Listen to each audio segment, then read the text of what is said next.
Kapag nadinig ninyo ang hudyat na ito,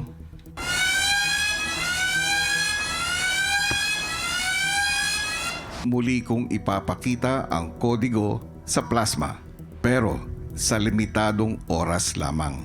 Ang housemate na mauunang makakuha ng lahat ng objects at may ayos ang mga ito ng tama, ang siyang mananalo at makakakuha ng big jump ticket. Na-feel ko na po na hindi po ganun kadali po, kuya. Oh my gosh, nakakakaba. As in, tumitibok po talaga yung puso ko. May part po sa akin, kuya, na confident po ako, kuya. Pero iniisip ko kung aabutin po ba, kuya, ng aking kamay. Housemates, malaki ang nakasalalay sa hamon na ito. Kaya naman, kapamilya housemates, good luck! Good luck, guys! Good luck, Guys, God bless! Bago magsimula, pinagkasunduan muna nila ang kulay ng divider na paglalagyan nila ng gamit. Green po ko, kuya. Ako po, kuya, purple po. Ako naman po, kuya, color pink po. Color yellow. Ilang sandali pa. Ang lahat ay umanda. Go, guys!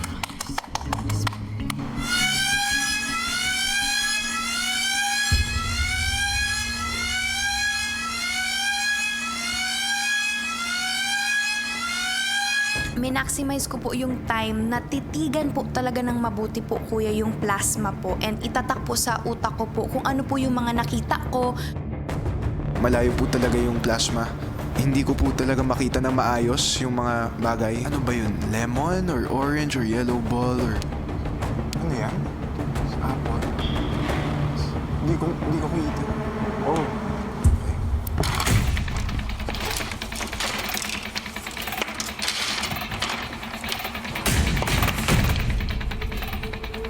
Kuya, hindi rin po ako marunong magtali ng maayos, kuya, ng kawayan or kahoy po kanina, tapos po ng rope, kuya. Kung nangangapa pa si Crystal sa paggawa ng panungkit, si Miguel naman, Hindi ako marunong nito. Tali mo lang. Kuya, yung naging diskarte ko, gagamitin ko po muna isang stick lang po, kuya, tapos rope po. Kasi nakita ko po sa harapan ko, kuya. So, inuna ko po muna yung mga malapit po sa akin. Yung mga mabibigat po, kuya. And yung mga kaya ko pong abutin po, kuya, gamit ang one stick po, kuya. habang sumusubok pa si Miguel, nauna nang nakasungkit ng gamit si Joaquin.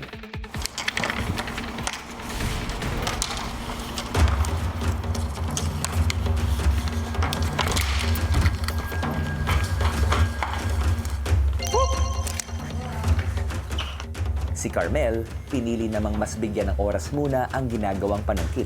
Since laking probinsya po ako, kuya, at nakikita ko din po, kuya, yung tatay ko po kung paano po talaga yung proper na pagtali po, kuya. Pero sana po na-apply ko po yun, kuya. Hinigpitan ko po talaga, kuya, para po stable po siya, kuya. Hindi ko po siya, kuya, talagang finix na hanggang dun po, kuya, yung haba ng panungkit. Na-adjust po, kuya, yung pagtali ko po. Samantala, si Miguel,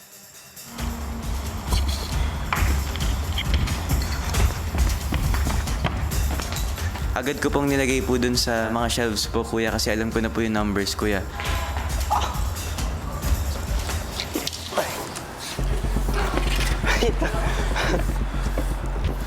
Wala palang number dun sa kabila. kung sina Joaquin at Miguel, agad nang ipinapwesto ang mga gamit, iba naman ang naging diskarte ni Carmel. Ang strategy ko po talaga, kunin po muna yung mga gamit na naaalala ko pong nakita po doon sa plasma po. Iniipon ko na lang po siya doon, kuya, and saka ko po siya dadalhin sa loob ng living room para po hindi din po ako, kuya, nagsasayang ng oras po or pa isa-isa po, kuya.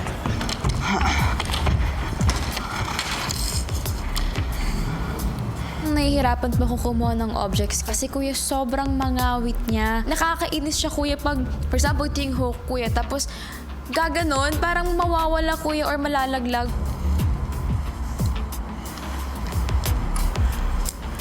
Sorry. Wala. Sorry.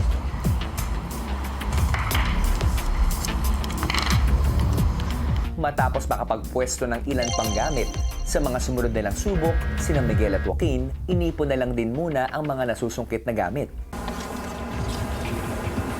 Oh my. Bigat.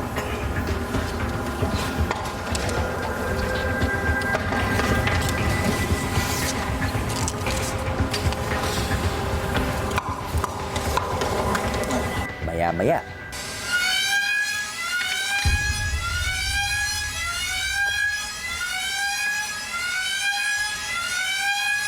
Doon po ako medyo kinakabahan po, kuya, kapag naririnig ko na po yung alarm niyo po, kuya. Nape-pressure po ako, kuya, tapos di pa po ako magaling sa pag-memorize po, kuya.